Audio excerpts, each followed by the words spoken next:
August 7, 1942, at 02:14 hours, in the black silence before dawn, the first wave of United States Marines waded toward an unknown shore, one that would soon be written into eternity. The beach was narrow, ghostly pale under a cloud-shrouded moon. Its name was Guadalcanal, a lonely stretch of sand in the Solomon Islands. The men advancing through the surf carried the standard weapons of their time: M1 Garand rifles, Browning automatic rifles, and Thompson submachine guns. Yet among them, hidden in the darkness, a select few gripped something else, something far more devastating: the Winchester Model 12 shotgun, a weapon never designed for war, but about to become one of its most terrifying instruments. The Model 12 had begun its life as a hunting gun, sleek, simple, mechanical perfection. But in the humid jungles of the Pacific, it would earn a reputation that rifles could never match. The Marines who carried it were skeptical at first. A pump-action shotgun against a disciplined, battle-hardened enemy? Yet those doubts would vanish within days. The Japanese defenders of Guadalcanal had prepared for distant rifle fire, for bayonet charges, for the kind of close combat they believed no American would ever dare to face. They expected hesitation. Instead, they found something that tore through the very foundation of their doctrine. Each shell of the Model 12 held 9.33 caliber pellets, double-aught buckshot, packed with enough stopping power to shatter a man's chest at 20 yards. The gun could fire as fast as a Marine could pump the action. In 3 seconds, 6 rounds could send 54 projectiles screaming through the jungle air. It was not precision fire. It was annihilation. For the Japanese soldiers trained in the art of bayonet warfare, this was something they had never faced, and they were not prepared for the horror it unleashed. The Japanese believed that victory came through spirit. The Bushido code. They trained to rush enemy lines, swords flashing, shouting their war cries into the night. They called it Gyokusai, honorable death.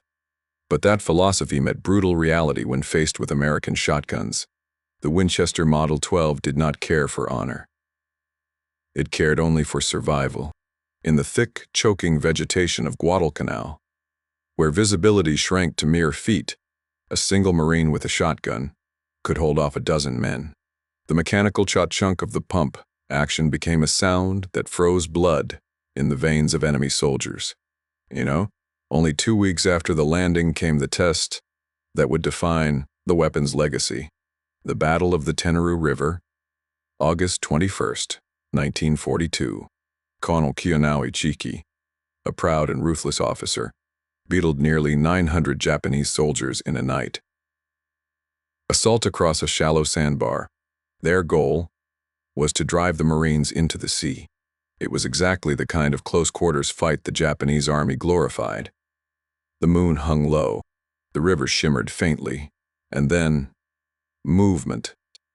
The first shadows appeared, splashing across the water. Within seconds, flares burst overhead and the night exploded. Machine guns from the Marine lines opened first. Garands barked. Bars thundered.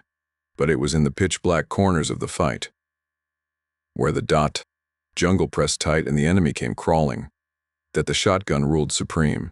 Marines slammed shells into chambers, fingers locked on triggers, firing as fast as their arms could move. Each blast sent a cone of destruction, ripping through the darkness. Men were cut down before they could even raise their rifles. The air filled with the smell of gunpowder, sweat, and blood. By dawn, the sandbar was covered in bodies. Out of nearly 900 Japanese who charged, over 800 were dead. The rest scattered into the trees, broken, disbelieving. The Winchester Model 12 had proven its worth, and its effect went beyond killing power. It was psychological warfare. Japanese troops, who had been taught that Americans were soft and cowardly, began to fear the metallic clack of the pump. At night, when silence ruled the jungle, even a faint cha-chunk could stop an entire patrol cold. Marines used the weapon not only for ambushes, but for defense. They would sit in their foxholes, motionless, waiting for the whisper of movement. Then one pull of the trigger and the night erupted in thunder. No warning, no mercy. The Japanese crawlers, armed with grenades and knives, rarely made it past the first perimeter. The Model 12 had something no rifle could match: slam fire. If a Marine held down the trigger and just pumped the action, the gun fired every time the bolt closed. No pause, no reset, just a relentless roar, like a miniature machine gun in the hands of a single man. It was raw, instinctive power, the kind of weapon that turned fear into fury. For the Marines who fought through nights filled with screams and firelight, the shotgun became more than a tool. It was a promise that if the enemy came too close, they would never walk away. No, as the campaign dragged on, word spread quickly. Platoons begged for more shotguns. The brass, however, issued them sparingly. Only 60,000 Model 12s were made for the entire war. They went to men who needed them most: point men on patrols, engineers clearing bunkers, and guards protecting airfields. Each man who carried one knew what it could do. They spoke of it with respect, and sometimes with awe. In the dense jungles of New Georgia, Marines refined their tactics. They called it jungle lane fire. A man would fire the shotgun into tall grass, thickets, or dark tree lines. The spread of buckshot, tearing through hidden ambushers. One blast could end an attack before it began. Others developed skip shooting, aiming at the ground or walls of caves so the buckshot would ricochet into enemies behind cover. It was brutal innovation, born not in training manuals, but in the desperate reality of war. As months passed, the shotgun's legend grew. The Japanese, unable to match its raw stopping power, tried makeshift solutions: wooden armor plates, layers of bamboo, even sandbags tied to their chests. None worked. At close range, the pellets ripped through them like paper. And still the Marines kept coming. Night after night, patrol after patrol. The metallic rhythm of the Model 12 echoed through the jungle. A sound followed by silence. I know. What made it even more terrifying was its unpredictability. A Japanese soldier might hear a single shot, then nothing, only to have an entire squad wiped out seconds later in a flash of muzzle fire. In those moments, discipline crumbled. Fear did what bullets could not. The Model 12 wasn't just killing men, it was breaking their will. E-note. Behind the front lines, even the officers began to take notice. Reports filtered back through command. The shotgun wasn't just a weapon of chance. It was a weapon of dominance. It gave the Marines control in the one domain the Japanese believed they owned: close combat. Every doctrine, every belief about the spiritual superiority of the imperial soldier was crumbling in the face of raw, mechanical firepower. By early September, Guadalcanal had turned into a nightmare battlefield. The thick canopy blocked the sun. Rain turned trails into rivers of mud. Mosquitoes carried disease. The dead, unburied, rotted where they fell. Yet amid it all, the Marines held their lines. They learned to fight not by distance but by instinct, by sound, shadow, and survival. The shotgun was perfect for that world. Its weight felt solid, reassuring. Its recoil was punishment, but also power. It demanded control, and in return, it delivered certainty. And so, in those black nights where death was measured in heartbeats, the Winchester Model 12 became more than steel and wood. It became part of the men who carried it. They gave it nicknames: trench sweeper, meat chopper, night hammer. It was the weapon you wanted when the enemy was too close to see. The weapon that spoke the language of fear and finality. By the time the Marines pushed deeper inland, the Japanese command finally realized the scale of their mistake. Their soldiers, once fierce and fearless, now whispered about the Americans who carried thunder in their hands. And though Guadalcanal was only the beginning, the Winchester Model 12 had already written its legend. In fire, in blood, and in the silence that followed each metallic cha-chunk in the jungle darkness. August 21st, 1942. The morning sun burned through the mist above the Tenneru River. Smoke still rose from the sandbar where only hours earlier, hundreds of Japanese soldiers had fallen. The bodies lay where they died, floating in the shallow current, tangled in barbed wire, or half buried in the wet sand. The stench of gunpowder and decay hung heavy in the air. For the Marines who had survived the night, victory brought no celebration, only exhaustion. Their eyes were hollow, their uniforms soaked in mud and blood. Yet in their hands they still clutched the same weapon that had saved their lives, the Winchester Model 12. In the days that followed, word spread across the island. Men who had doubted the shotgun now swore by it. They called it the Great Equalizer. In the thick jungles where visibility rarely stretched beyond 20 yards, rifles were too slow, too clumsy. The shotgun's wide spread, its devastating blast, made it the perfect weapon for the kind of war the Pacific demanded. And the Japanese, still convinced of their superiority in hand-to-hand combat, would learn that lesson again and again. By September, Japanese forces had begun launching nightly attacks. They called them Yoru Saku, night raids. Groups of soldiers would crawl through the undergrowth, knives clenched between their teeth, their faces blackened with soot. Their orders were simple: infiltrate, kill, disappear. But what awaited them was unlike anything they had trained for. The Marines, hardened now, set their perimeters tight. Listening posts and foxholes were positioned in overlapping fields of fire. At the front of those lines, crouched in the shadows, were men armed with shotguns. They waited, silent, barely breathing. The jungle itself seemed to hold its breath. Then, a twig snapped. A whisper of movement, and suddenly, cha-chunk. The sound of a pump action cycling through the darkness. What followed was chaos, a flash, a roar, and then screams. Marines fired blindly into the dark, the spread of buckshot shredding the night. The Japanese tried to rush, but every few feet another blast tore through their ranks. Grenades exploded, trees splintered, and the blackness flickered with fire. When dawn came, the ground was littered with the bodies of men who had believed courage could stop lead. The Marines began refining how they used the Model 12. They learned that mixed ammunition loads, buckshot followed by solid slugs, gave flexibility. Buckshot for sudden ambushes, slugs for enemies behind cover or in trees. Some even carried sawed-off versions for quicker handling in tight spaces. The jungle became a laboratory of war. Every patrol taught something new. Every engagement pushed the limits of what the weapon could do, but the true test came months later, on the islands of New Georgia and Bougainville. There, the Japanese adapted.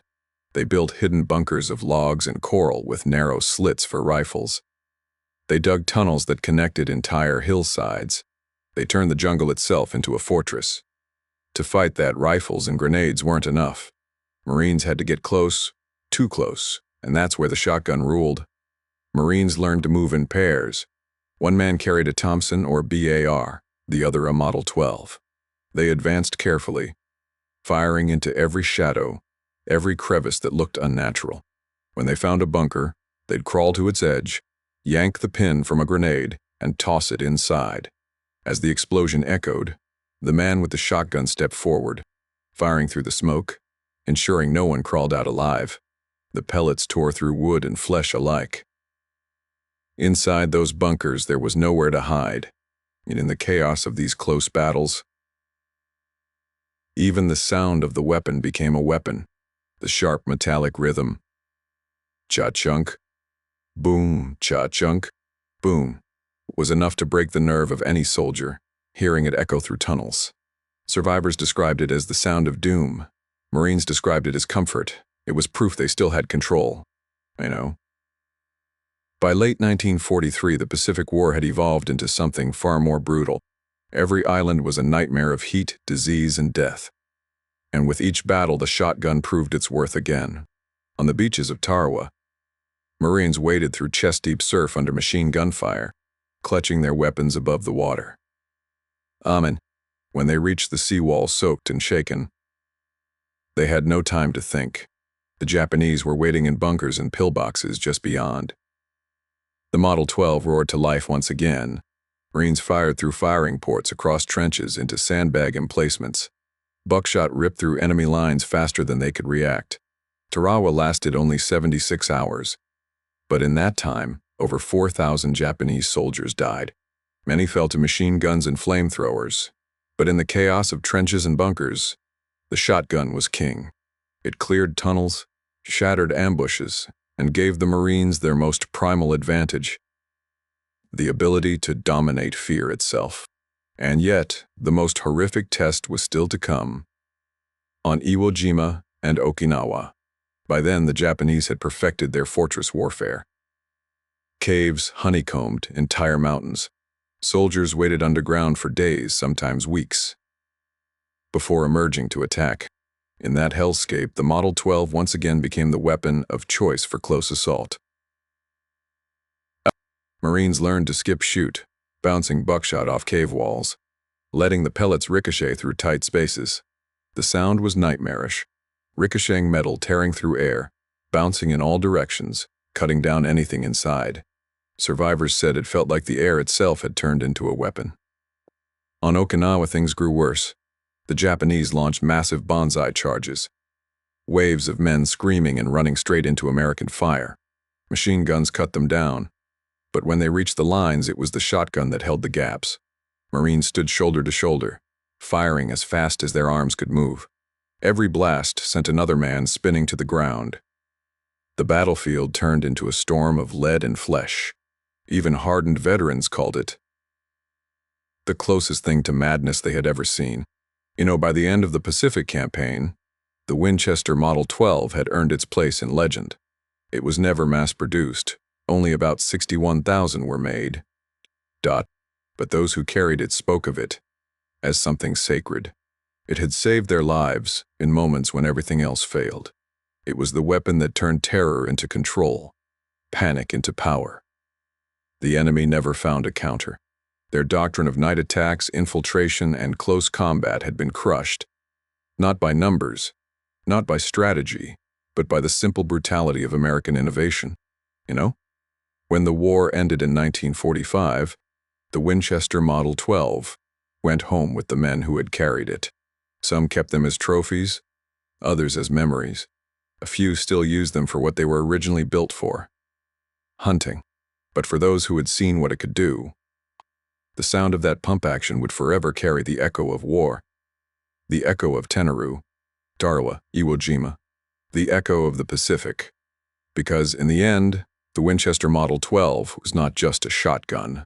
It was a symbol of adaptability, of a soldier's will to survive in the darkest places on Earth. It was proof that sometimes the simplest weapon, in the hands of the right man, could change the course of history. And long after the last shot was fired, the legend of that gun, the sound of that cha-chunk in the jungle darkness, would live on, whispered among those who had seen its terrible power. By 1945, the war in the Pacific was drawing to a brutal close.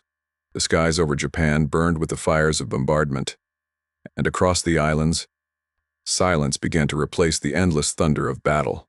On the shattered cliffs of Okinawa, amid the smoke and ruin, Marines sat quietly beside the weapons that had carried them through hell. So, the Winchester Model 12 rested across their knees, its metal scarred, its wooden stock darkened by sweat, mud, and blood. To anyone else, it was just a shotgun. But to the men who had survived beside it, it was something more: a trusted companion, a lifeline, a symbol of everything it had taken to stay alive. For 3 long years, the Model 12 had been there in the worst moments. Inside caves where death waited in silence, on moonlit beaches where shadows moved like ghosts, in jungles where the enemy could be 3 feet away and unseen. It had become an extension of the Marine himself. Simple, reliable, deadly. It needed no perfection, no complexity, no ceremony, just a hand that could pump, and the will to fight one more second. The Japanese soldiers who once believed courage alone could conquer any weapon had learned the truth the hardest way possible. Spirit was no match for steel, fire, and precision. The Winchester Model 12 tore through their doctrines and shattered their morale. It didn't just stop attacks. It ended the myth of invincibility that had fueled an empire. The weapon's roar had echoed through palm forests, across riverbanks, and inside mountain tunnels, leaving behind a silence that seemed to say, "This is what happens when innovation meets desperation." When peace finally came, the Marines left the islands behind. But the legend of the Model 12 never stayed buried.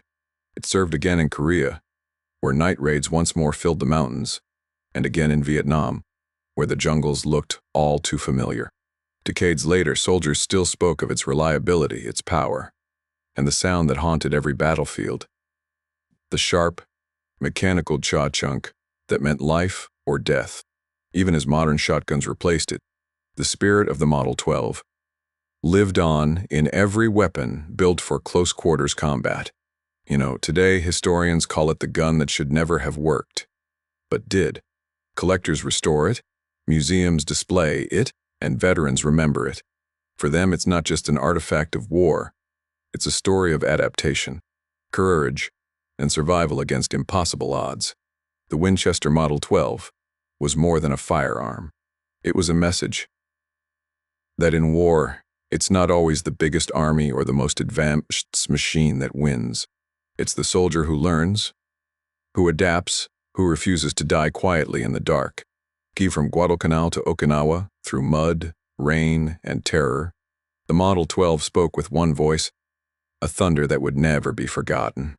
If you felt the power of this story, and you want to explore more hidden chapters of war, stories of courage, innovation, and survival, then don't forget to subscribe, because every weapon, every battle, and every soldier has a story worth telling.